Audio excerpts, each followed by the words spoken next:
안녕하세요. 저는 세르디게 강진규라고 합니다. 아까 잠깐 시흥산업진흥원 원장님이 말씀해 주신 것처럼 실은 제조 기업들이 어떻게 디지털 전환을 하고 그다음에 AX 지능형으로 전환하느냐가 저희 회사의 전망과 직결되어 있는 문제가 있어서 저희도 굉장히 많이 생각을 하고 있습니다. 특히 대기업들은 굉장히 잘 이런 부분들을 해가고 있는 것 같습니다. 저희가 실은 울산도 가고 여수도 가고 굉장히 다양한 지역을 돌아다니고 있는데요. 생각보다 차곡차곡 준비를 하고 있고 예산도 넉넉하게 좀 있는 편인 것 같고 그다음에 작은 거부터 좀 해보려고 하고 계시는 것 같고 그다음에 또 이런 걸 한다고 했을 때 상대적으로 그런 걸 해보겠다고 하는 그런 스타트업이라든지 기업들이 굉장히 많이 있는 것 같습니다. 근데 저희가 한편으로 다시 생각을 해보면 이게 대기업은 많지는 않은 것 같고요. 저희 같은 스타트업 입장에서는 저희 같은 경우에는 얼마나 더 많은 제조기업들한테 저희 솔루션을 좀 공급을 할 수 있을까? 얼마나 더 많이 클라이언트를 저희가 확보할 수 있을까가 저희한테는 굉장히 큰 이슈라고 생각을 했고요. 그래서 저희가 시흥산업진흥원이랑 손을 잡고 이런 문제에 대해서 좀 더 들여다보기 시작했습니다. 저희가 생각하는 그 시흥 쪽이라든지 안산, 화성 이런 쪽의 기업들을 대상으로 한 그런 DX, AX는 레트로핏 기반으로 좀 진행이 돼야 된다라고 생각을 하고 있습니다. 그래서 레트로핏이라는 건 뭐냐면 그냥 다 그대로 놔두고 거기 위에다가 그냥 추가적으로 몇 가지를 설치를 하고 그거를 이용해서 자연스럽게 디지털 전환이라든지 AX를 좀 해보려는 그런 시도라고 보시면 좋을 것 같습니다. 저희가 이 부분에 대해서 고민을 했던 이유는 생각보다 저희가 현장에 가보면 MES라든지 이런 것들을 도입하시면서 분쟁이 있거나 실패하신 경우가 많이 있습니다. 그래서 키오스크 같은 것들이 그냥 방치되어 있는 것도 저희가 굉장히 많이 봤고요. 그래서 그 부분에 대해서 저희가 같이 한번 많이 고민을 해봤습니다. 그래서 오늘 좀 말씀을 드릴 거는 레트로핏은 맞는데 산업 안전 쪽이 요즘에 하나의 좀 경영 리스크가 돼서 그거에 대해서 조금 많이 고민을 하신다. 그러면서 다른 부분도 같이 덩달아서 DX, AX를 좀 하려고 하신다라고 좀 보시면 될 것 같고요. 요즘에 가장 큰 하두는 중대재해처벌법인 것 같아요. 그래서 저희가 우리나라만 그런 건 아니고요. 싱가포르도 2024년에 6월 달에 면허를 취소하는 그런 강력한 제재를 가하기 시작했습니다. 그리고 우리나라 역시 중대재해처벌법이 시행이 되면서 지금 중대재해처벌법을 어떻게 피할 수 있는가, 아니면 중대재해처벌법이 어떻게 나에게 덜 강하게 적용이 될 수 있을까가 큰 화두인 것 같습니다. 그래서 지금 가장 중요한 거는 사고 자체보다 예방 체계가 작동했는가를 설명을 해야 되는 것 같고요. 오른쪽에 보시면 하나 에어로스페이스인데 첨단 제조 기업이잖아요. 첨단 제조 기업도 이게 올해 사고가 났던 건데 이런 사고를 피할 수가 없는 것 같습니다. 그래서 아무리 잘 관리하고 아무리 노력을 해도 이런 사고를 100% 없앨 수는 없는 게 지금 현실인 것 같고요. 그렇다고 하면은 어떻게 이런 사고들에 대해서 예방하려고 준비해야 되느냐가 지금 현 시점에서의 가장 큰 화두인 것 같습니다. 그래서 중대재해처벌법이 일단은 바꾼 질문이라고 저희가 제목을 달았는데요. 그 전에는 누가 잘못했는지를 잡는 데 되게 큰 이슈가 있었습니다. 그리고 사고 당시 CCTV가 있는지 보고 그걸 가지고 사고 원인을 분석하고요. 현장 관리자가 거의 대부분 책임을 지는 형태로 진행이 됐었는데요. 지금은 위험 요소를 사전에 파악했는지, 그다음에 이 위험 요소가 계속적으로 반복됐었는지, 그리고 안전관리 체계가 있었는지. 그래서 이 안전관리 체계는 결국 기록이 있고 근거 자료로 연결이 되는 부분이라고 보시면 좋을 것 같습니다. 그래서 오른쪽에 신문 그 기사를 저희가 그대로 갖고 왔는데 보시면 안전 전담 임원이 없었다. 그래서 뭐 직책이 임원이 아닌 부장급이 맡았다. 그래서 뭐 임원이 아니면 결정을 할 수 없었으니까 결국 이거는 막을 수 없는 사고였다라는 식으로 이제 결론이 나는 그런 이제 기사인데요. 그래서 결국은 저희가 이 부분에 대해서 조금 더 이제 이런 부분을 긁어드리려고 했던 부분 중에 하나는, 그러니까 긁어드리려고 했던 거는 결국 사전에 파악을 했는가, 사전을 파악할 수 있게 해드리고 이게 반복적인 위험 상황인가를 좀 판단을 해드리고, 마지막으로는 기록과 근거 자료를 좀 만들어 드리는 형태로 저희가 서비스를 좀 제공해 봐야겠다라고 이제 마음을 먹었고요. 그래서 레트로핏은 아까 잠깐 설명드렸는데요. 이 기존에 있는 걸 최대한 활용하는 게 지금 목표고, 그 다음에 이제 제조기업들이 가장 무서워하시는 게 공정 중단이더라고요. 그래서 뭐 새로운 시설이 들어오신다, 설비를 만약에 이제 오게 되더라도 새로운 설비를 설치하는 동안에 공정이 멈춰서 생산이 안 되거나 아니면 이로 인해서 뭔가 다른 문제가 발생하는 거에 대해서 극도로 경계하시는 것 같습니다.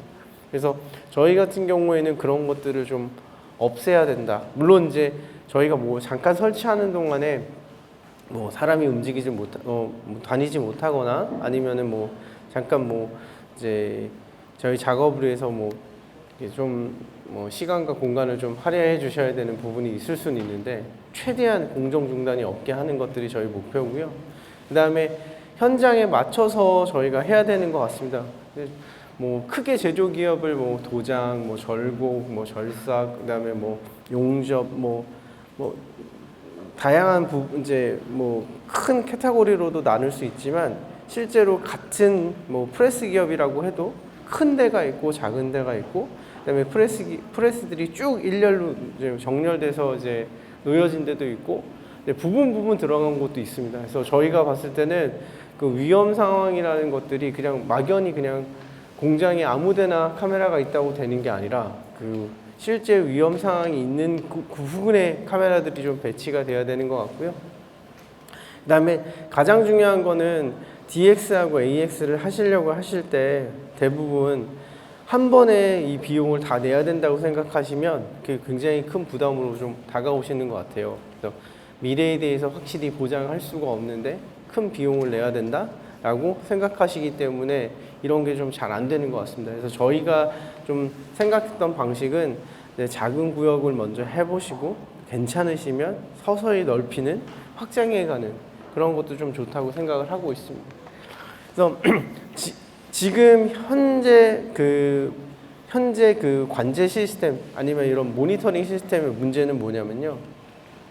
저희가 굉장히 큰 공장이나 시설도 가보면 아직까지도 다 종이에 볼펜으로들 많이 하고 계십니다. 그래서 점검을 했는데 이 점검 기록을 다시 이제 디지털로 전환하거나 아니면 보고서로 만들어서 다시 이제 그 관리자라든지 매니저급한테 저렇게 전달이 되는 그 과정 자체가 이미 시간이 지연이 되고요.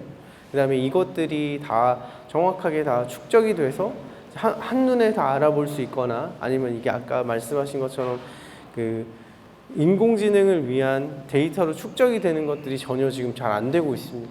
그 다음에 사고 전후에 일어났던 그런 신호들, 그런 것들을 다 캐치업을 해야 되는데 그런 것들을 아직까지는 지금 잘 못하고 있고요. 그 다음에 뭐 CCTV가 300개가 넘는 기업들도 저희가 봤는데 CCTV가 그냥 이제 항시 켜져 있고 그냥 모니터링이 되는 것처럼 보이지만 실제로 그 앞에 사람이 앉아 있는 경우도 저희는 많이 보질 못했습니다. 그래서 무슨 일이 생기면 보는 그런 정도로만 쓰이고 있어서 이런 것들이 굉장히 좋은 데이터인데 활용이 되지 못하고 있다라고 생각을 하고 있고, 아까 말씀드린 것처럼 일단 대부분의 것들이 굉장히 큰 도입 비용을 요구하다 보니까 이런 부분에서 조금 다들 쉽사리 DX나 AX를 하는 거를 좀 어렵게 만드는 것 같습니다.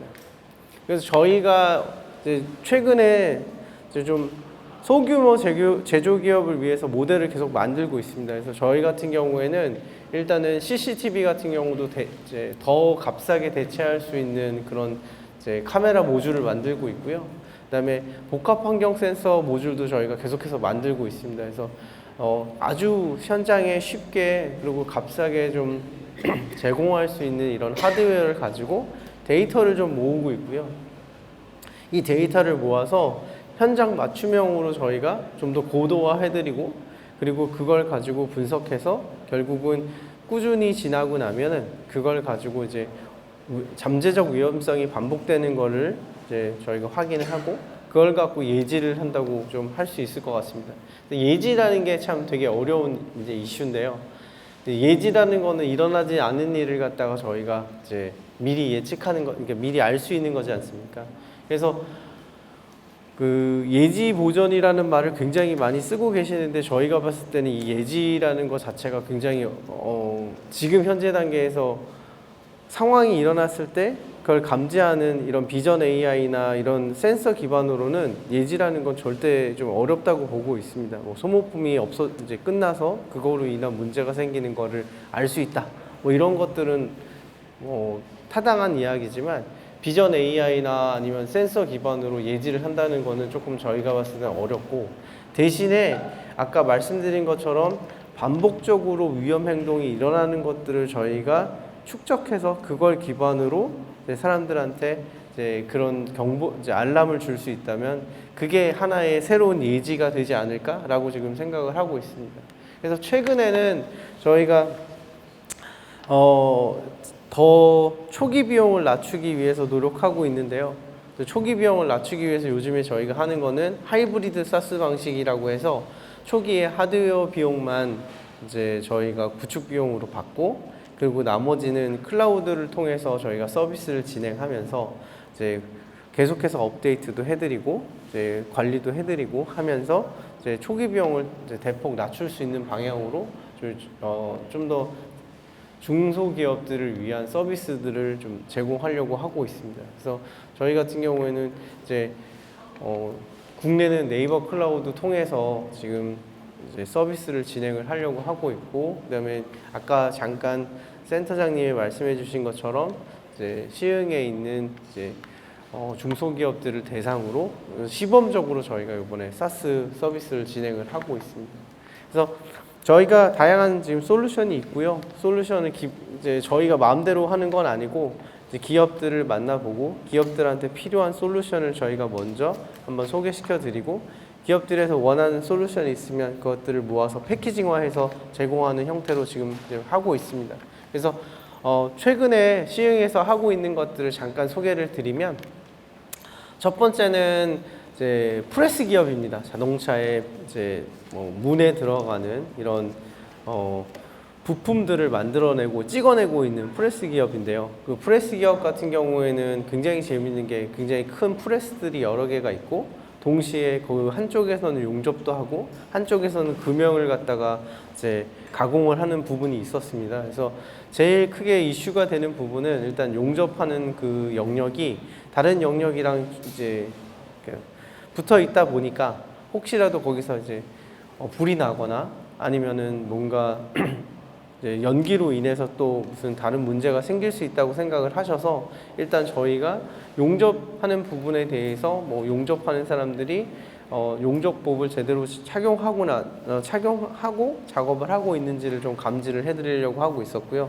하고 있고 그다음에 또 프레스의 손을 이제 더 빠르게 작업하기 위해서 어쩔 수 없이 이제 프레스에 이제 밀어넣고 빼내고 하는 그런 작업들이 있어서 그 부분에 있어서 혹시 잘못된 이런 이제 제스처가 있을 수 있는가에 대해서 저희가 좀 감지를 하려고 하고 있고 그 다음에 마지막으로는 호이스트가 계속 위를 지나가는데 호이스트 밑에 이제 작업자들이 어떻게 대응을 할 건가 아니면 작업자들이 그냥 매일 일어나는 일이니까 그냥 피하지도 않고 그냥 그 자리에서 계속 작업을 하고 있다면 좀 알람을 주는 형태가 돼야 될 것 같다라고 해서 하나의 시나리오를 저희가 만들었고요. 다음 오른쪽에 있는 거는 이제 고무에 그러니까 천연 고무에다가 이제 추가적인 이제 원료를 넣어서 이제 원하는 형태의 고무 제품을 생산하는 그런 회사인데요. 여기에는 보니까 엄청나게 분진이 많이 날리고 그다음에 롤러라든지 프레스가 있어서 손게임이라든지 부딪힘 같은 것들이 좀 이슈가 되는 것 같습니다. 그래서 거기에 맞춰서 저희가 좀 시나리오를 잡았습니다. 그래서 지금 현재는 초기에는 왼쪽에 보시는 것처럼 이제 작은 영역에 저희가 구축을 하려고 했는데 막상 가서 보니까 조금만 더 저희가 카메라를 더 추가하면은 전체 영역을 위험한 영역들은 다 저희가 커버할 수 있을 것 같아서 지금은 1층 전역 지금 전체 프레스 기기가 있는 곳이랑 용접하는 영역을 전부 다 커버하는 형태로 지금 하드웨어는 다 설치를 끝냈고요. 그래서 지금 왼쪽에 보시는 것처럼 실제로 지금 CCTV 영상을 지금 저희가 그대로 받고 있습니다. 그래서 이 영상을 가지고 지금 계속해서 지금 저희가 데이터를 이제 저희 알고리즘을 넣어서 여기서 어떤 저희가 위험 행동을 감지할 수 있는지를 지금 테스트하고 있는 중이라고 보시면 좋을 것 같고요. 그다음에 두 번째 기업도 저희가 처음에는 굉장히 작은 영역을 저희가 할 수 있을 거라고 봤는데 막상 가서 보니까 위험 요소들이 있는 곳이 생각보다 많지 않아서 지금 전체 공장 시설 전체를 저희가 다 지금 커버하는 형태로 지금 계획을 좀 바꿨고요. 지금 보시는 것처럼 이것도 저희가 하드웨어를 몇 군데 설치해서 실제로 지금 모니터링을 하고 있습니다. 그래서 아마 이 프로젝트는 다음 달 내로 다 마무리가 될 것 같고요. 9월 달부터는 아마 이제 진짜 공장과 시설에서 저희 솔루션을 이용해서 이런 이제 안전 관리를 다 하실 수 있을 것 같습니다. 그래서 저희 회사 같은 경우에는 원래는 이런 인텔리전트 시뮬레이션이라고 해서 비전 AI하고 시뮬레이션을 좀 결합해서 이제 궁극적으로 공장 자동화를 좀 이제 목표로 하는 회사인데요. 당장은 저희가 봤을 때 아무래도 이제 처벌이라는 이제 국제적인 처벌법 같은 것들이 이제 시행이 되다 보니까 가장 많이 찾아주시는 게 이런 이제 AI 안전관리 이런 분야인 것 같습니다. 그래서 저희는 일단 이 분야를 좀 더 강력하게 저희가 이제 저희의 이제 무기로 삼아서 좀 더 이제 다른 부분까지도 좀 긁어드리려고 좀 하고 있다고 보시면 좋을 것 같고요. 재밌는 거는 저희가 이제 최근에는 싱가포르랑도 지금 이제 일을 하고 있고, 네, 이런 선진국일수록 더 이런 부분들을 많이 챙기고 있는 것 같아서 한국에서도 아마 조만간 더 이런 부분이 더 많이 확산될 거라고 좀 보고 있습니다. 그래서 저희 같은 경우는 잠깐 자랑은 아닙니다만 저희 같은 경우는 재밌는 게 클라이언트가 아주 많지는 않습니다. 근데 대신 한번 클라이언트가 계속되는 그런 단공 클라이언트가 되는 좀 그런 회사라고 보시면 좋을 것 같고요. 단공 클라이언트가 되기 위해서 저희도 좀 많이 노력을 하고 있다고 보시면 좋을 것 같습니다. 그래서 굉장히 저희가 2인 규모, 8인 규모, 33인 규모, 350명 규모, 다양한 규모들을 저희가 이제 경험해 봤고요. 그래서 저희가 이제 2인부터 350명까지 다 저희 솔루션으로 좀 이제 관리를 할 수 있다라는 걸 좀 저희가 스스로 좀 확인을 했습니다. 그래서 시흥형 모델을 지금 시흥산업진흥원이랑 같이 열심히 해보고 있는데 클라우드 비용도 더 낮출 수 있는 방향을 좀 찾아봐야 될 것 같고 저희 솔루션 비용도 좀 낮출 수 있게끔 좀 노력해 보겠습니다. 네, 감사합니다.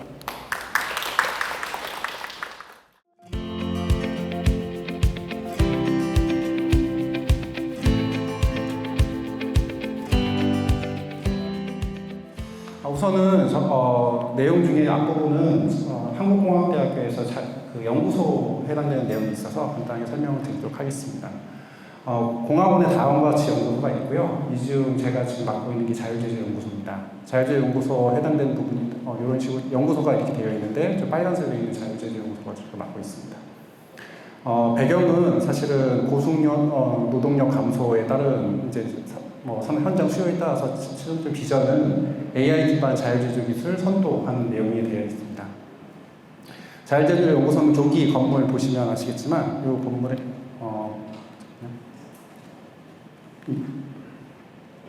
빔이 안 돼. 네, 알겠습니다. 여기 건물에 있고요. 저 밑에처럼 로봇들이 움직이고 있는 곳이라고 보시면 될 것 같습니다. 여기 참여하고 계신 교수님들에 해당되는 실제 사례들을 간단히 설명드리는 걸로 해서 진행하도록 하겠습니다. 저희가 지금 현재 자율주의연구소가 경영학부 교수님들, 그 다음에 컴공 교수님, 그 다음에 기계, 기설, 메카 이런 교수님들로 구성되어 있기 때문에 각각의 장단점을 갖고서 현재 실사례들을 보유하고 있습니다.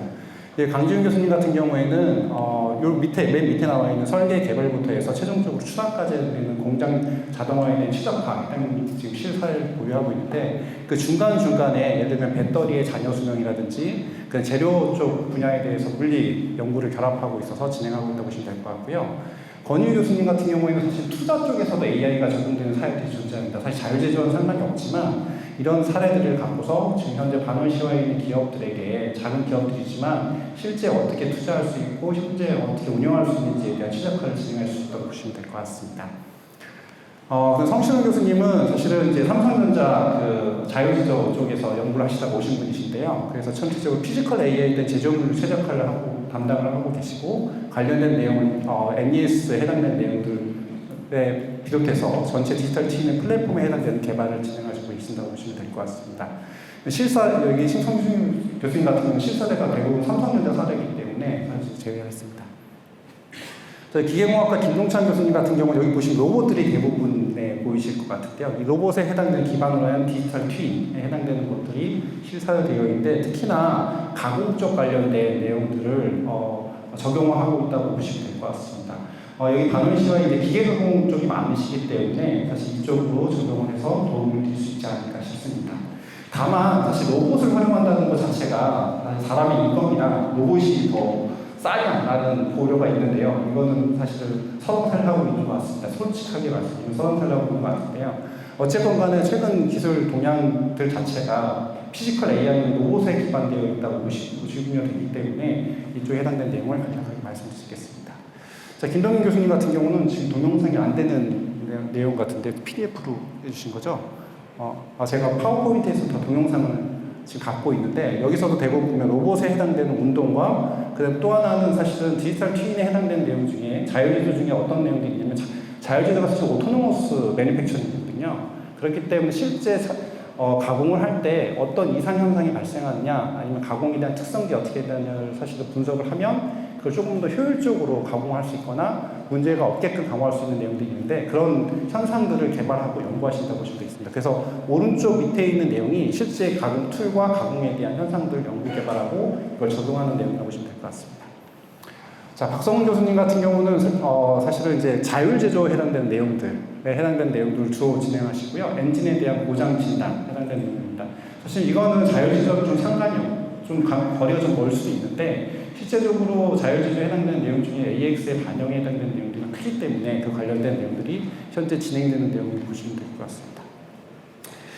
김장환 교수님 같은 경우에는 실제 반도체 라인에 들어가고 있는 반도체 라인의 대부분에 이제 진공 챔버가 들어가는데 특히나 이 장비 같은 경우에는 삼성전자의 증착 장비에 해당되는 겁니다. 증착 장비 같은 경우 10-4승 해당되는 이제 차이를 갖고서 이제 검출해야 되는 게 있습니다. 니크 같은 거거든요. 그러니까 우리가 생각하고 있는 아까 안전에 대해서 얘기하셨는데 이제 가스들이 나쁜 가스 이제 발생할 수 있는데 그런 가스들을 사실 어떻게 검출할 수 있느냐 이런 내용들이 반영되어 있는 연구를 하고 있다고 보시면 됩니다. 그래서 실제 장비에 해당되는 내용의 데이터를 받아서 AI 처리를 한 다음에 그걸 다시 저희가 알고리즘을 만들어서 진단할 수 있는 내용을 보시면 될 것 같습니다.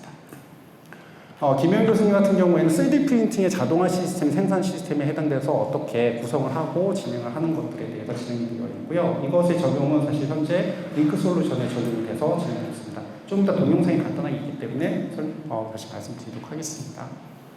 어교 교수님은 사실은 자율제조에 로봇이 하나만 있는 게 아니고 로봇이 다중 로봇이거든요. 다중 로봇이 어떻게 서로 운동할 것이냐 해당되는 내용들을 연구하고 진행하고 있다고 보시면 됩니다. 다른 예로 하나 말씀드리면 지난주에 SF에서 한번 왔거든요. SF에서 디스플레이 사실 글라스라든지 아니면 웨이퍼에 이제 웨이퍼들이 움직이는 이제 OHC라고 보통 불리는데요. 이게 실제 여러분들 아시다시피 우리 AI는 모든 게 다 만족해라고 할 수 있는데요. 그러니까 제조 쪽에서는 사실은 90%가 되면 안 되고 99.9%가 돼야지만 디스플레이 반도체에서 만족을 합니다.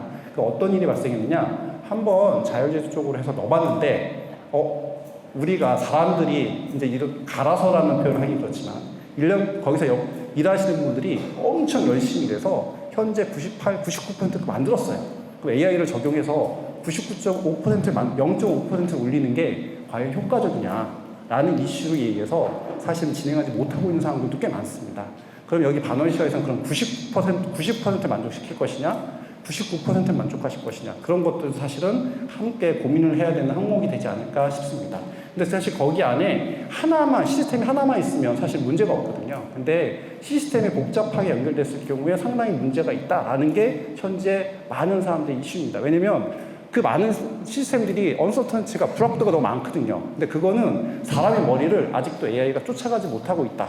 대응하지 못하고 있다는 거는 사실 상당히 자명한 사실입니다. 왜냐면 학습을 시켜야 되는데 매 상황마다 학습을 시킬 수 없거든요.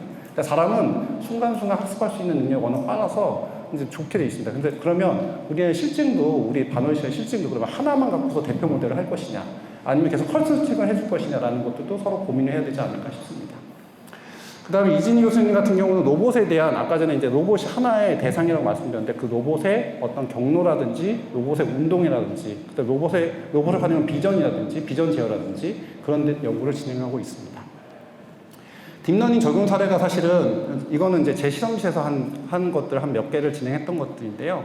얘는 물리 기반으로 해가지고 뭐 마이크로핀의 잔여 수명 예측 해당되는 거라든지 그 다음에 반도체 이송 로봇의 타이밍 벨트 고장 진단. 이게 다 이제 자율제조 안에 항목에 들어가는 항목들이라고 보시면 됩니다.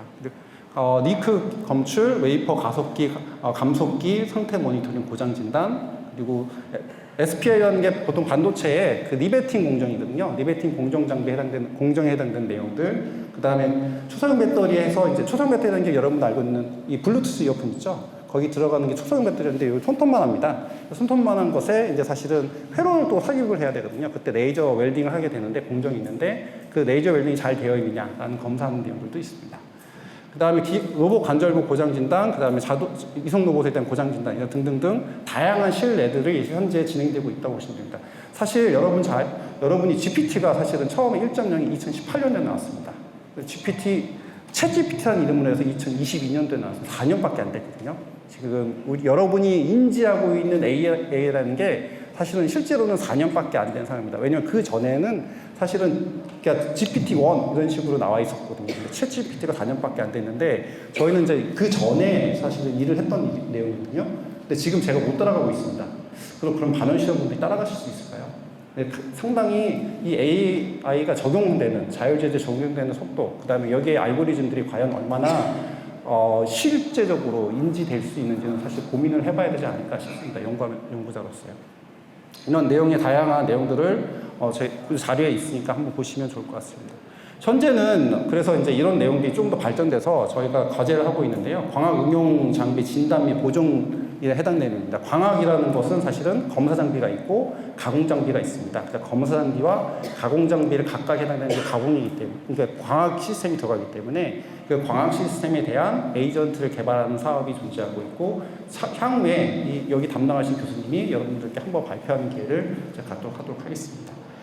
예, 마치도록 하겠습니다. 동영상을 마지막 하나만 좀 틀어주시면.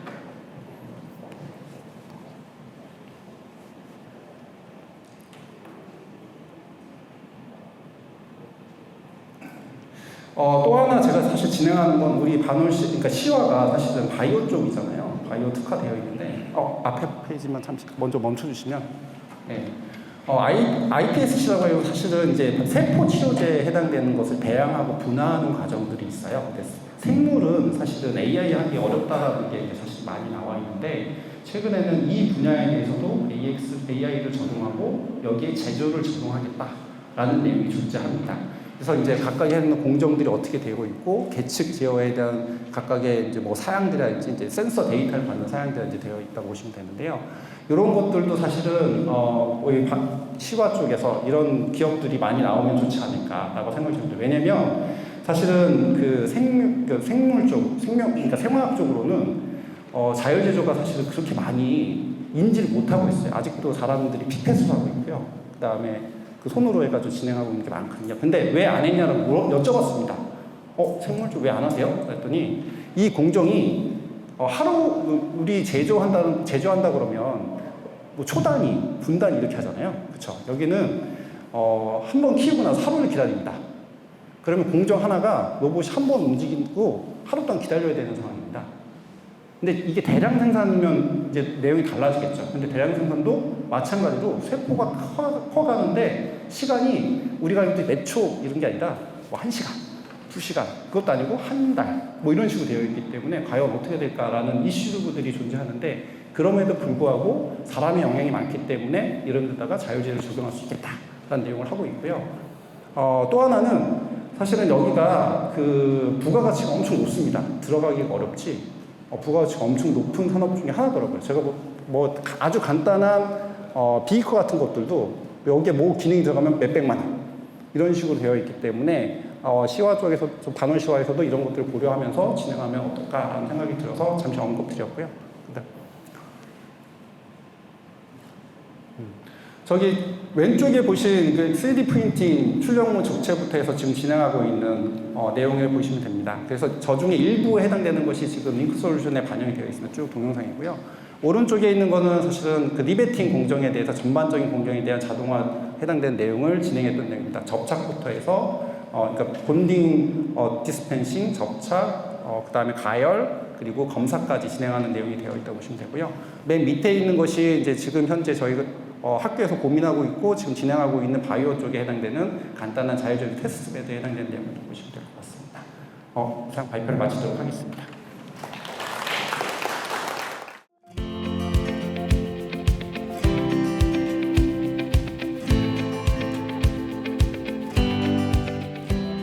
방금 소개받은 주희역입니다. 너무 이렇게 띄워주셔가지고 제가 비행기 올라갔다가 내려오면 되게 힘들 것 같습니다.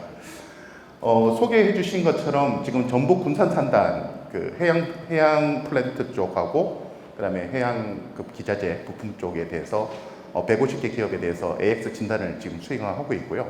그 중에 이제 30개 기업에 대해서 심층 이제 컨설팅을 해드리고 그다음에 후속적으로 이제 팔로업 되는 사업들을 매칭해 드리는 그런 역할을 저희가 지금 수행을 하고 있습니다. 그래서 그럴 정도로 이해를 좀 해주셨으면 좋겠고요.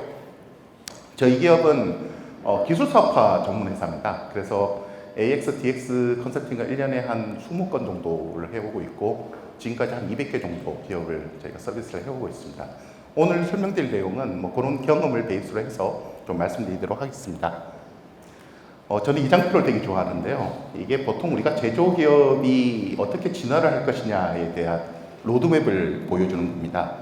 2005년도에 발표된 논문이지만 미국의 제조기업 500개를 대상으로 해서 그 500개 기업이 어떻게 성장해 왔는지를 보고 있는 장표입니다. 지금 우리가 얘기하고 있는 AI는 바로 저 인베디드 이노베이터나 어그리게이터까지의 보통 영역을 우리가 보통 AX, DX 영역으로 얘기하고요. 단순 제품에서 지능화하고 그 다음에 그 지능화를 확대하고 그 확대한 걸 토대로 해서 사업화 모델을 다각화하는 뭐 이런 전통적인 모델인데 이 모델은 우리가 이야기하는 AX, DX의 기초적인 방향을 2005년도에 제시했다는 점에서 저는 크게 의미가 있다고 봅니다. 자, 그런데 우리가 보통 ADX라고 저는 표현을 하는데요. AI 디지털 트랜스포메이션이라고 저는 주장을 좀 하는데 사실 한 1, 2년 전만 해도 AX와 DX를 구분을 했습니다. 하지만 지금은 AI라고 하는 것이 기본적으로 다 세팅이 되어 있는 형태여서 굳이 DX와 구분할 필요가 있느냐.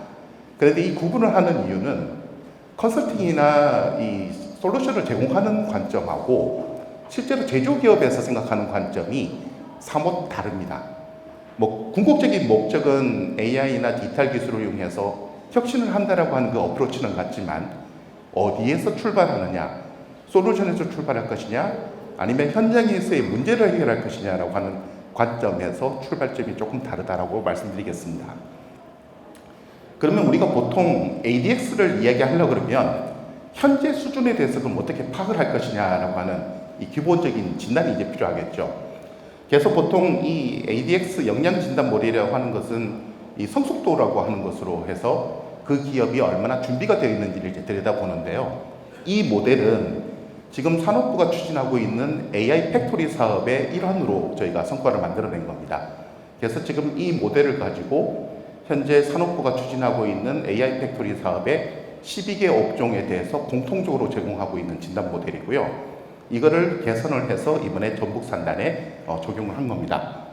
그래서 이렇게 각각 보여드렸던 핵심 영역별로 현재 수준부터 시작해서 앞으로 나아가야 될 방향에 대해서 이 로드맵을 제시해드리고 있고요. 보통 이런 성숙도 모델을 이렇게 뽑아보면 카이스퀘어 분포가 나옵니다. 바로 2단계 영역에 주로 집중되어 있는 형태가 이제 되는 거죠.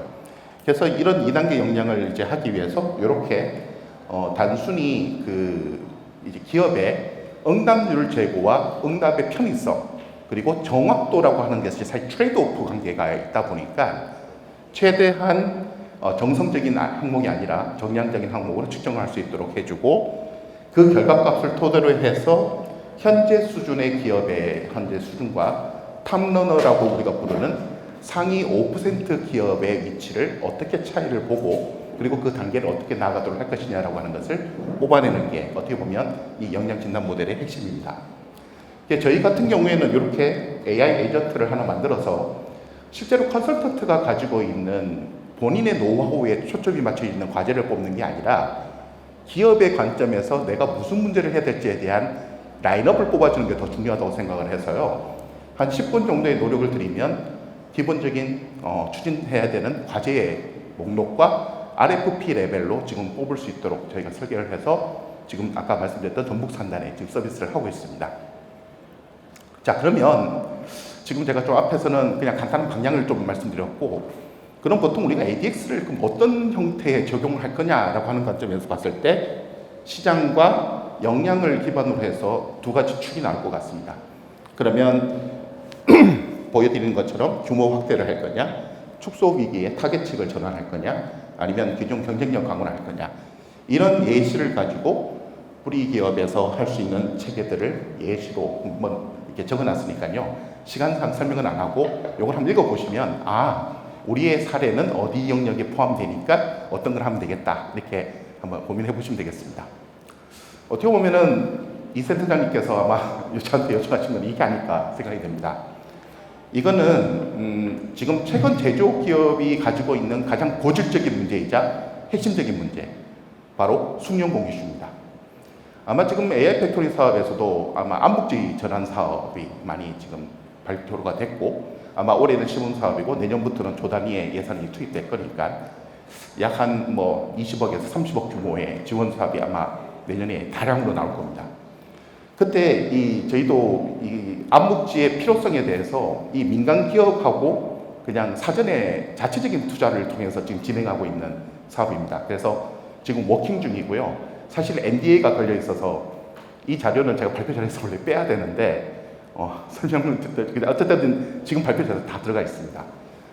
좀 내용은 조금 빠져 있습니다. 그럼에도 불구하고 이 알사라고 되어 있는 이 저희 고객 같은 경우에는 현기차 1차 벤더입니다. 한 200억 정도 하는 이제 저희가 보시는 것처럼 와이어링 하네스라고 하는 우리가 보통 전기선을 이렇게 묶는 이제 그런 역할을 하는 곳인데요. 사실 이 업종이 되게 중요한 업종입니다. 왜 중요하냐면요. 이 크림핑이라고 하는 이 전선의 끝을 잘라내는 그것과 그 다음에 그것에 대해서 워킹이 제대로 되고 있는지 확인하는 EOL 검사 공정이 어떻게 보면 이들이 하고 있는 약 90여 개의 공정 중에서 핵심 병목 공정이라고 판단을 했습니다. 자, 그럼 왜 이 공정이 왜 핵심이냐 하면 첫 번째가 이 크림핑을 잘못하면 만에 하나 발주처에서 랜덤하게 검사했을 때 하나라도 오류가 나면 그때 납품했던 모든 물량이 전량 폐기가 됩니다. 다시 활용을 해서 활용할 수 있는 것도 아니고요. 거기까지 들어간 공수, 그 다음에 재료비, 그리고 거래처에 대한 신뢰, 이렇게 다 떨어지는 거죠. 그리고 EOL 공정 같은 경우에도 이 펄스 엔진이라고 부르는 이 가성 분량이 테스팅 결과에는 무리가 없다고 나왔는데 실제로는 사용할 수 없는 이런 오류가 발생할 때도 동일한 이슈가 있어서 이 알사 같은 경우에는 매출 200억 중에 영업이익률이 2%대밖에 안 됩니다. 그러면 그 이익이 마이너스가 되는 이런 위기가 빠지기 때문에 말씀드린 것처럼 크림핑 하는데 필요로 하는 세팅 시간과 가성 분량만 줄일 수 있다면 10억 원 투자했을 때 9개월이면 BP가 나온다. 이런 판단을 해서 지금 추진하고 있습니다. 자, 그러면 이게 왜 이 문제가 발생했냐면은 여기서는 이 숙련공들의 이 연령대가 벌써 50대 후반, 60대 중반에 있는 이 숙련공들이 한번 양성하려면 최소 5년을 이제 육성을 해야 되는데 이제 더 이상 이런 일은 안 하려고 덤벼드는 거죠. 일단 귀찮고 힘들고 뭐 이런 문제들. 자, 그렇다면 그것을 해결하기 위해서는 결국 이 숙련공들의 노하우를 이 기업이 세팅을 할 수밖에 없는 형태가 돼야 될 겁니다. 그래서 지금 가지고 있는 것은 바로 저 데이터셋입니다. 현재 데이터셋은 저렇게 크림핑 하이트가 1.18mm 나노라든지 이렇게 그들이 가지고 있는 데이터는 다 있는데 실제로 이걸 이제 AI로 전환하려면 어떻게 숙련공의 노하우를 매핑할 것이냐가 중요한 이슈죠. 그래서 이거를 이렇게 NG가 날 수 있는 문제점들을 지금 데피니션하는 게 무엇보다도 중요한 이슈고요. 지금 보여드리는 것은 예시입니다. 계속 이 폴스단 사례를 계속적으로 만들어 가서 정상적인 상태와 폴스난 상태를 분리해서 데이터셋을 만들어주는 체계로 이제 가야 되는 거죠. 자, 그래서 아까 보여드렸던 EOL 공정에서의 뭐 30%, 클린픽 세팅 시간을 몇 %를 단축하겠다. 이런 목표가 세워졌다는 것은 결국 투자자 입장, 그러니까 회사 오너 입장에서는 내가 이걸 투자했을 때 얼마만큼 빨리 뽑아낼 수 있느냐가 무엇보다도 중요한 그들의 이슈일 거고요. 그러면 그게 요 개선 효과를 통해서 데피니션을 목표를 잡아 놓는 방법이 중요하고 그걸 위해서는 저렇게 현재의 방식하고 어떻게 된지를 설명할 수 있는 이 목표가 제시가 무엇보다도 중요했습니다. 그래서 이렇게 제시를 했고요. 그러면 그러면 범위를 어디까지 할 거냐? 사실 모든 공정을 다 하겠다가 아니고 병목 공정 2개만을 하겠다는 게 이 프로젝트의 목표였습니다. 그래서 보신 것처럼 클린핑 공정을 통해서 나타난 결과값을 EOL을 통해서 검증을 하고 도통 검사를 하고 그 결과를 토대로 해서 숙련자가 우리가 보통 명장이라고 부르는 이분들이 검사 판단할 수 있는 기준을 만든 다음에 그 검사 판단 기준을 갖다가 충족시킨지 여부를 결정하고 실제로 데이터셋과 모델을 만든 다음에 파일럿을 한 다음에 루프 피드백을 계속 돌리는 이런 형태로 지금 설계가 되어 있습니다. 자, 그러면 이걸 혼자 했다 이런 현실적으로 불가능한 게 아니고요. 이걸 위해서 일단은 수요처, 알사하고 AI 전문기업하고 그 다음에 연구 전문기관, 대학하고 연구소가 같이 참여를 했습니다. 그래서 그들이 이렇게 실제로 성과 확산을 하고 했으면 좋겠다. 그래서 처음에는 알사에서도 국비 사업이 있는데 이 국비 사업을 지원해 보는 게 어떻겠냐라고 했더니 그거 선정되기도 힘들고 그거 뭐 안 한다고 해서 우리는 이거 안 할 것도 아니고 그냥 우리는 그냥 하고 싶다. 그래서 현재 지금 진행 중에 있는 사업입니다. 자, 그렇다면 이런 거를 좀 이렇게 감안을 해보면 우리가 한 4단계 정도로 좀 모델을 어떤 범위를 이제 결정한 것이 나을 것 같습니다. 그러면 무엇보다 중요한 거는 이제 연결 쪽, 이 디지털한 쪽을 결국 단순 데이터셋을 만드는 게 중요한 게 아니라 아까 AI 데이터셋으로의 뭐 보통 우리가 AI 레디 데이터 뭐 이렇게 얘기를 하는데요. 결국 메타데이터 셋하고의 데이터를 이렇게 매핑하는 이런 게 중요하겠죠. 근데 그거를 하려면 결국 숙련공이 가지고 있는 암묵지를 어떻게 명시지로 전환해 줄 것이냐가 어쨌든 제조기업의 중요한 포인트고 그 다음에 두 번째 포인트는 이게 현장에서 내가 이걸 도입을 했을 때 거부감이 없어야 됩니다. 그런데 그냥 시스템을 갖다 놓고 시스템을 하라 이러면은 도대체 내가 이걸 어떻게 해야 될지도 모르고 그거를 다루는 법을 하다가 저항이 생겨서 안 하는 경우가 있기 때문에 차라리 저렇게 대시보드나 키오스크 같은 형태로 단말기를 좀 익숙하게 해주는 것이 더 효과적일 거고 그 다음에 이제 분석 민계측과 제휴 자율 채척하는 그 이후에 그 다음에 루프 피드백을 하는 게 좋지 않겠느냐 저희는 그렇게 제안을 드리고 있습니다. 자, 그래서 결론을 좀 말씀드리면 보통 AI를 한다라고 하면은 겁을 딱 내는 이유가 뭐냐면 공장 전체를 바꾼다 이렇게 생각하는 것 때문에 저는 되게 겁을 내신다고 생각합니다. 그래서 즉시청 과제, 저는 킥인이라는 과제를 표현을 쓰는데요. 병목 공정 한두 개, BP가 나오는 과제, 그리고 내가 투입을 했을 때 효과가 바로 볼 수 있는 효과, 그 과제를 좀 초점 맞췄으면 좋겠고, 세 번째는 반장님들 엄청 반대합니다. 이거 하자 그러면 내 잡 없어지는 거 아니냐, 그리고 내가 내 일을 자꾸 대체하겠다고 자꾸 이러는데 노동쟁이라도 해야 되는 거 아니냐, 뭐 이런 형태를 좀 극복하려면 그들의 암묵지에 대한 대가를 지불해 줘야 되고, 그들의 암묵지가 어떻게 회사의 도움을 줘서 본인에게 어떤 피드백을 주고 어떤 보상을 줄 것이냐에 대한 인사와 직무체계에 대한 백업이 계속 이루어져야 됩니다. 그래서 이것이 좀 이루어진다면 아마도 단순히 기술 베이스의 솔루션 베이스의 접근법이 아니라 그들의 문화, 그들의 일하는 방식을 바꿀 수 있는 어프로치 아닐까. 그래서 아까 말씀드렸던 알사 사례를 중심으로 설명드렸습니다. 네, 이것으로 마치겠습니다.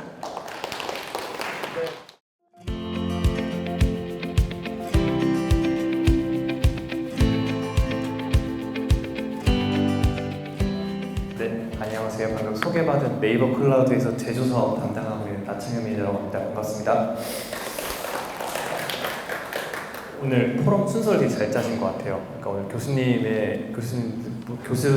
교수님들의 연구부터 시작해서 실제 컨설팅을 통해서 어떤 과제를 수행해야 되는지 제조기업들이 이해하고, 그리고 저희 네이버 클라우드의 역할은 이제 그럼 제조기업분들이 컨설팅까지 해서 우리가 어떤 과제가 정말 가장 중점적으로 추진해야 되는 과제다라는 것이 나오면 이제 이거를 실제 구현하셔야 되잖아요. 어떤 공급기업을 찾아야 되고 또 어떤 정부 지원 사업을 찾아야 되는지에 대한 고민들이 있습니다. 사실 모든 걸 다 직접 구축하실 수는 없는 거거든요. 그래서 그런 그 뒷단, 실행단을 누구랑 할 것인가에 대한 얘기고요. 그 실행단을 저희가 도와드리고 있는 게 저희 네이버 클라우드라고 보시면 될 것 같습니다. 그래서 오늘은 저희가 저희 소개는 간단하게 하고요. 중점적으로 저희 실제 제조사분들께서 저희랑 어떤 프로젝트를 했는지를 중점적으로 한번 설명드리겠습니다. 저희 네이버 클라우드는 저희 아시죠? 저희 AWS처럼 서버 인프라를 판매하는 회사입니다. 그래서 국내에서 AWS, MS 애저, 네이버 클라우드가 국내 탑3 클라우드 회사로 저희가 열심히 비딩하면서 사업을 하고 있습니다. 그래서 저희는 단순히 기본적으로 클라우드 회사이기 때문에 서버 상품, DB 상품, 웍스 같은 사스 상품 같은 거 판매하는 건 기본이고요. 저희가 아까 제조 기업들의 이런 스마트 공장 구축의 실행을 도와드린다고 했잖아요. 저희 네이버 클라우드가 추가로 함께 딜리버리하고 있는 것은 바로 네이버 클라우드에 올라가 있는 다양한 제조 솔루션, 흔히 여러분께서 언급하시는 공급기업입니다. 모두 전체 공급기업들 다 갖고 있지는 않지만 저희 네이버 클라우드 봤을 때 우리 상품으로 팔아도 충분히 솔루션이 괜찮겠다라고 하는 솔루션들을 중점적으로 저희가 저희 상품처럼 함께 판매를 하고 있습니다.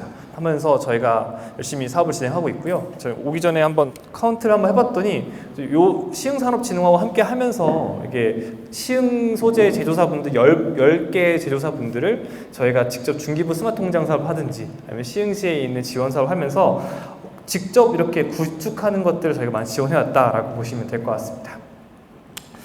근데 저희가 그 클라우드 회사잖아요. 그럼 좀 저희가 왜 갑자기 제조 시장에 들어와서 이렇게 하고 있는지를 말씀드리면 이 장표를 다 말씀드릴 수는 없겠지만 그냥 이겁니다.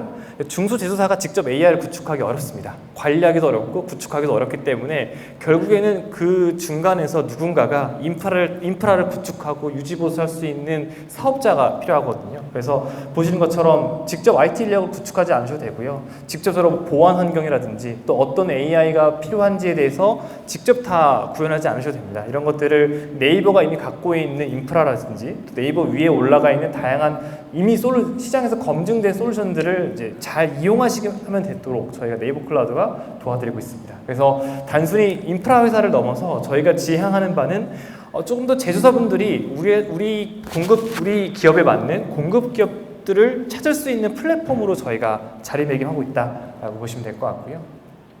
저희가 살짝 그래도 올해 이 사업을 한 지 이제 3년 차가 됐습니다. 이제 그러면서 저희가 좀 자랑하고 있는 거는 그래도 이제 국내 클라우드 사업자 중에서 가장 많은 제조 솔루션을 확보한 게 저희 네이버 클라우드입니다.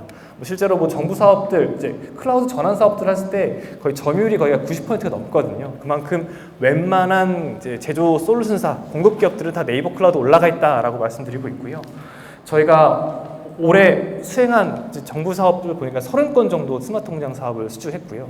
사실 이 정도 규모면은 국내에서 단일 상장사 정도 수준의, 그러니까 공급 기업으로 봤을 때 매출 100억 정도 되는 상장사의 프로젝트 규모와 거의 비슷한 규모까지 성장했다고 보고 있고요. 저희가 유의미하게 보고 있는 건 요겁니다. 사업 합격률을 올해 봤더니 5군데 넣으면 4군데가 됐습니다. 이제 그만큼 이제 아무 솔루션이나 넣지는 않고 저희 네이버 클라우드 직접 보고 이 솔루션 괜찮다라고 하는 분들 중심으로 넣다 보니까 조금 더 이런 합격률도 높게 가질 수 있지 않았나 생각하고 있습니다. 그래서 이제는 어떤 제조사가 오든 어떤 업종의 제조사가 오든지 그분들에 맞는 솔루션들을 저희가 추천하고 그분들과 함께 이 스마트 공장 사업 혹은 지자체 지원 사업들을 통해서 최대한 좀 부담을 덜하게끔 이 스마트 공장 구축을 지원하는 게 저희 네이버 클라우드다라고 보시면 될 것 같습니다. 그래서 뭐 저희가 단순히 이제 클라우드 솔루션들이 좀 더 라이트한 버전들도 있습니다. 사스라고 하는 여러분께서 넷플릭스를 구독하시듯이 간단하게 구독할 수 있는 솔루션들도 많이 준비가 되어 있고요. 모든 솔루션이 다 사스는 아닙니다. 하면 보시는 것처럼 뭐 설비 데이터를 수집한다든지, 뭐 업종에서 뭐 특화된 MES를 하신다든지, 아니면 뭐 보시는 것처럼 문서를 뭐 디지털화 한다든지 이런 공통된 기능들이 이미 준비되어 있는 것들은 저희 네이버 클라우드에서 한 1, 2개월 내에 바로 도입할 수 있도록 저희 사스 형태로도 제공을 하고 있습니다.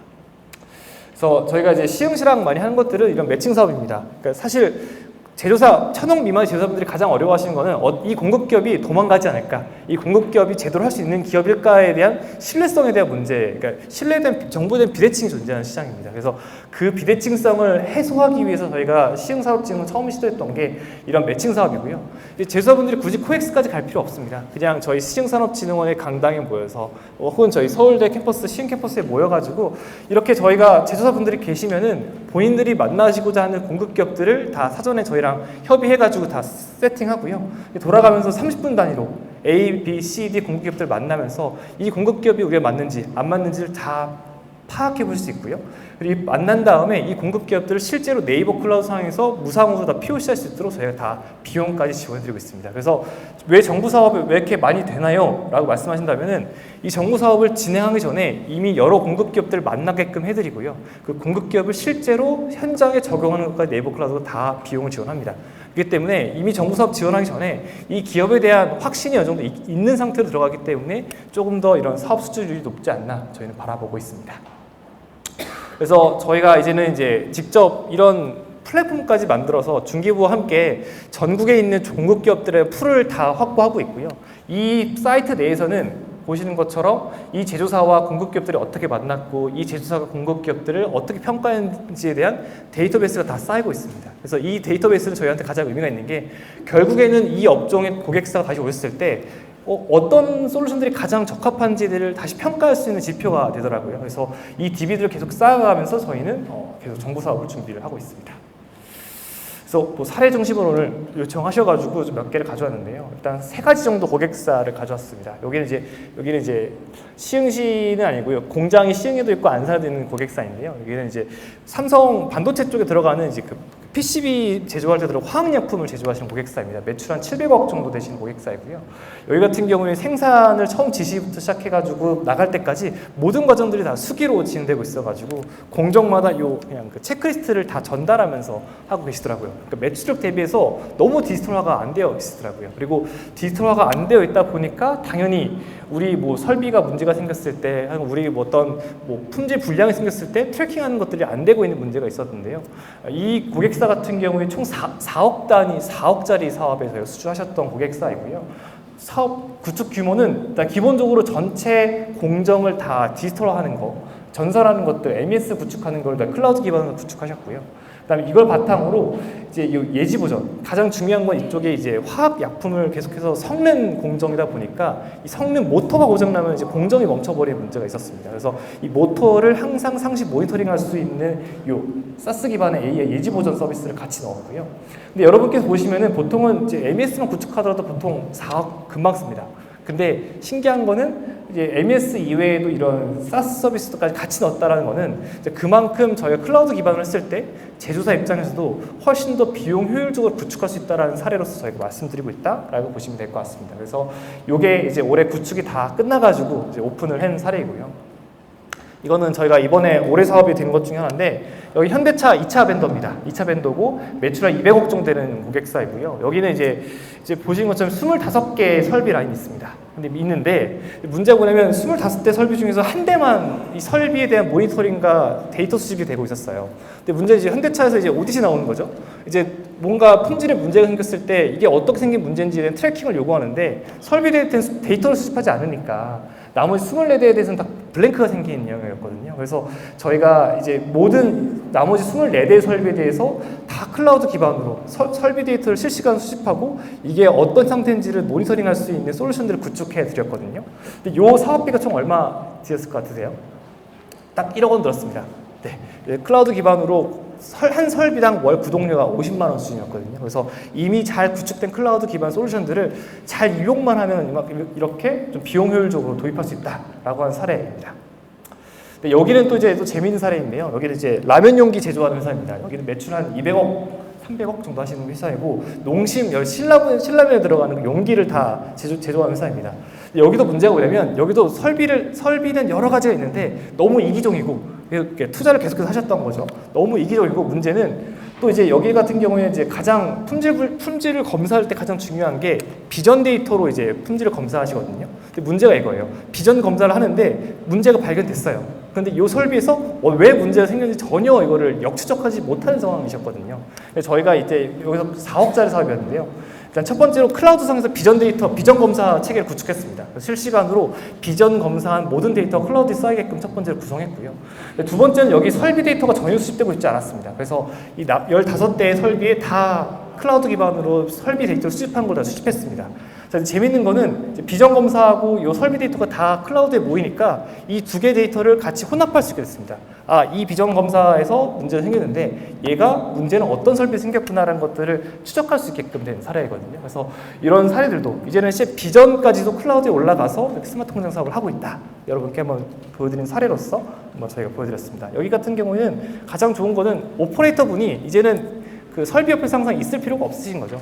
오퍼레이터를 보통 한 설비당 한 분씩 있었는데요. 이제는 두 세대당 한 분씩 보통 오퍼레이터를 두면서 이 오퍼레이터 분을 좀 더 다른 쪽에 배치하는 방식으로 효율화를 하고 계십니다.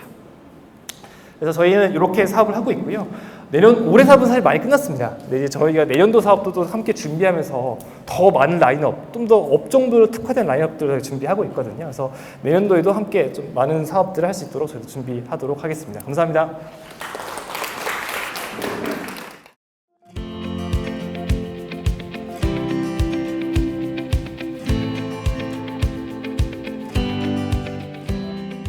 네, 안녕하십니까. 시흥시 기업인협회 회장 이명렬입니다. 네, 앞서 말씀드리면 저는 이제 제조기업도 운영하면서 이제 IT 솔루션 업체를 같이 하고 있습니다. 제조기업에 온 지는 한 16년 차 됐고요. 그다음에 IT 기업을 창업한 지는 한 9년 정도 됐습니다. 제조기업이 바라보는 이 AI 대처에 대해서 설명드리도록 하겠습니다. 일단은 디지털 리트로핏이라는 내용에 대해서 한번 설명드리면요. 이게 뭘까라고 이제 제가 한번 봤을 때 구형 장비와 신규 장비의 사이라고 생각을 합니다. 제가 한 16년 전에 회사에 왔을 때 구형 장비를 만지려고 하니까 저조차도 겁이 나더라고요. 그래서 그 당시에는 운이 좋게도 저희 회사가 양이 많아져서 더 좋은 장비로 바꿔야 되겠다라는 거를 계속 이제 어필을 하고 새로운 설비로 바꿨는데 거기에 특징이 하나 있어요. 구형 장비는 숙련자들만 어떻게 보면 잘 운영을 하세요. 왜냐면 거기는 아날로그 신호밖에 없기 때문에 소리와 자기 경험치가 되게 중요하거든요. 근데 제가 그거를 따라하기 힘드니까 새로운 장비, 이게 구형 장비와 신규 장비의 가격 차이가 그때 한 6배 정도 차이가 났어요. 근데 그거를 설득시키기가 좀 힘들었긴 했는데 다행히 회사가 성장하는 시기에 양이 많아져서 그걸 생산성으로 커버를 했습니다.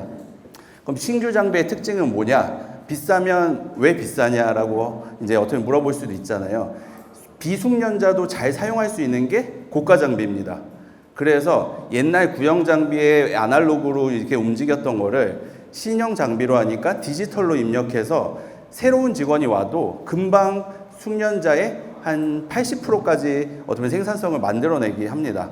그러면 여기서 디지털 리트로핏을 왜 언급했냐?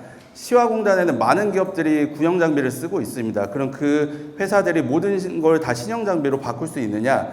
어쩌면 회사 사정상 아니면 지금 뭐 여건상 다 그럴 수가 없습니다. 그래서 그 구형 장비에 센서와 아니면 뭐 자동화 보조 장비를 해서 그 부분을 신형 장비까지는 아니지만 구형 장비도 어느 수준까지는 생산성을 할 수 있게끔. 근데 이게 생산성의 향상이라기보다는 가동률이라고 보시면 좋을 것 같습니다. 숙련자가 출근을 안 해도 숙련자가 어떻게 보면 여러 가지 사정상 출근 안 해도 신규 인력이 그거에 대해서 어느 정도 대처할 수 있는 상황. 이거를 디지털 리트로핏이라고 봐주시면 좋을 것 같습니다. 그래서 이제 데이터 센서들을 얻고 그 내용을 잘 축적해서 우리 회사의 공정 하나들의 어떤 리스크를 좀 줄이는 게 디지털 리트로핏이라고 보시면 좋을 것 같은데요.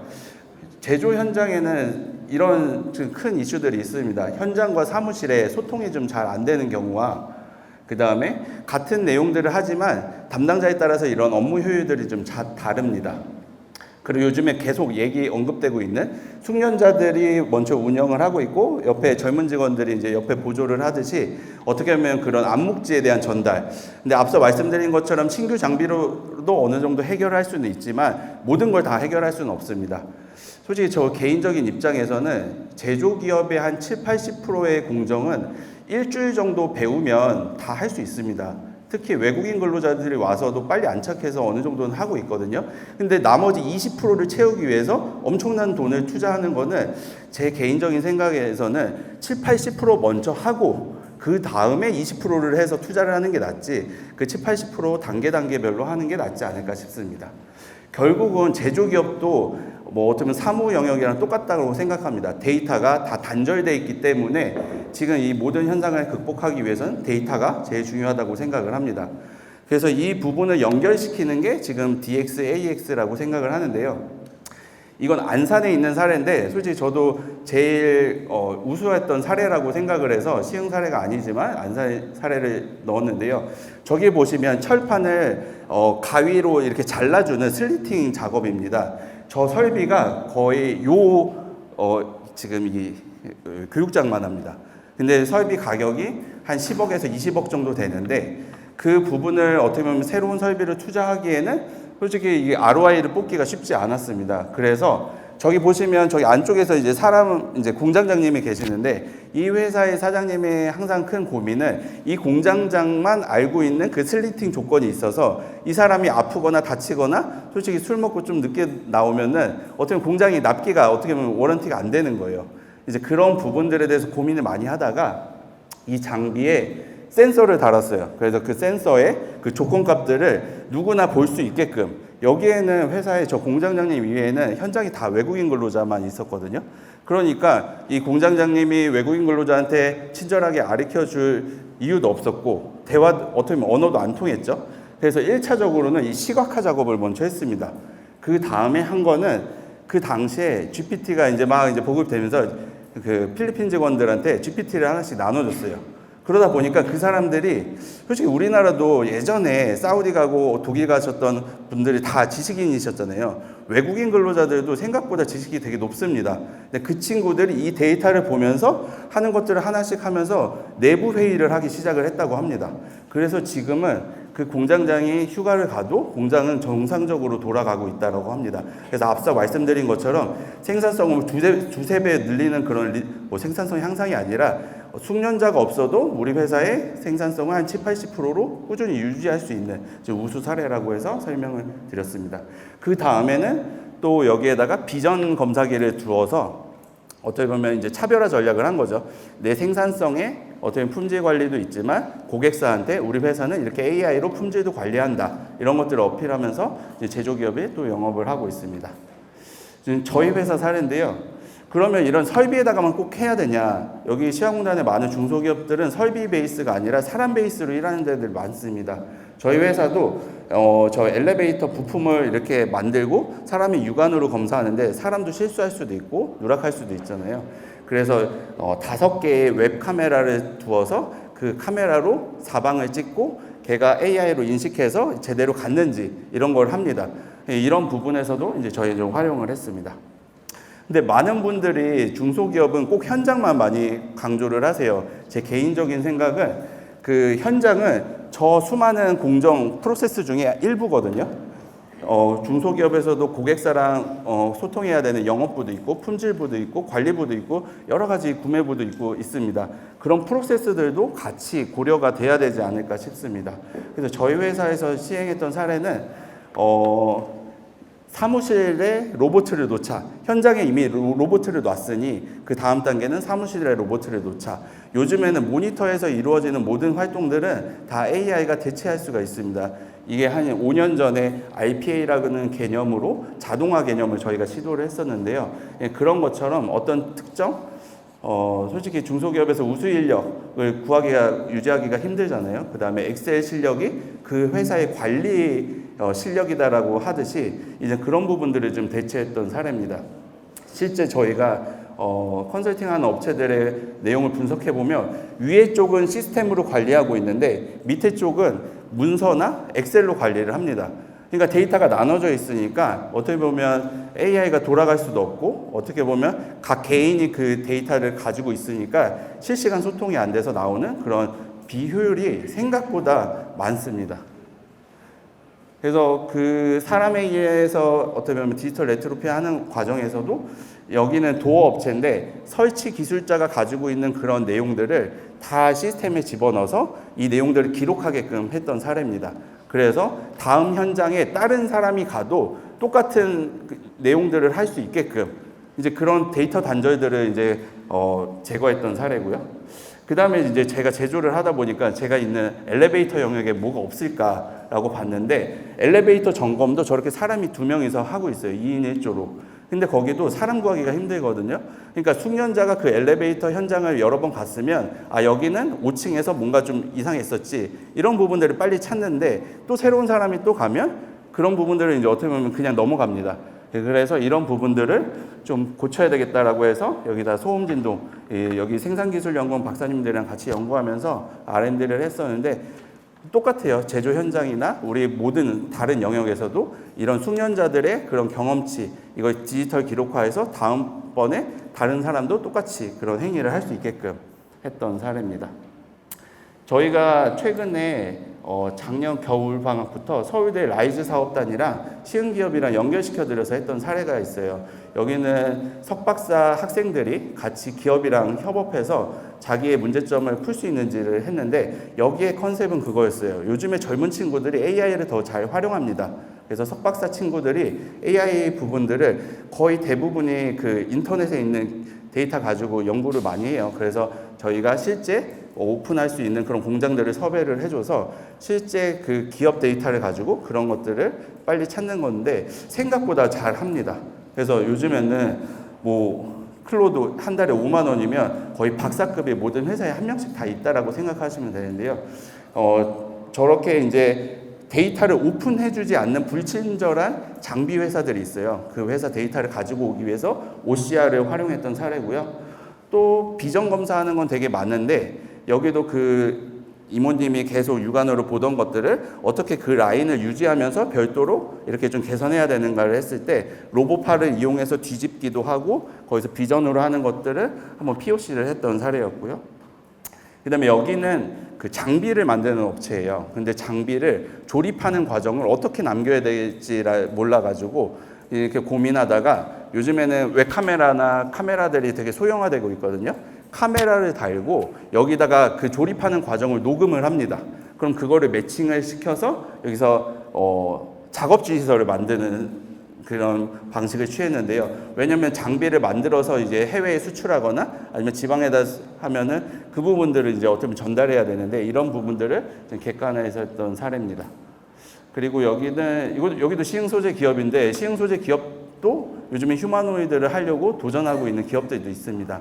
지금 제가 이 부분들을 계속 이제 마지막 장표여서 마무리 클로징 멘트를 말씀드리면 요즘에는 예전에는 이제 현장의 생산성이 이제 어떻게 보면 대체됐다면 지금 AI로 인해서 지식의 대가가 저는 많이 낮아졌다고 생각을 해요. 그래서 의지만 있으면 중소 제조기업들도 5만 원, 한 달에 5만 원 내면은 자기 내용을 잘 정리해서 할 수가 있다라고 생각을 합니다.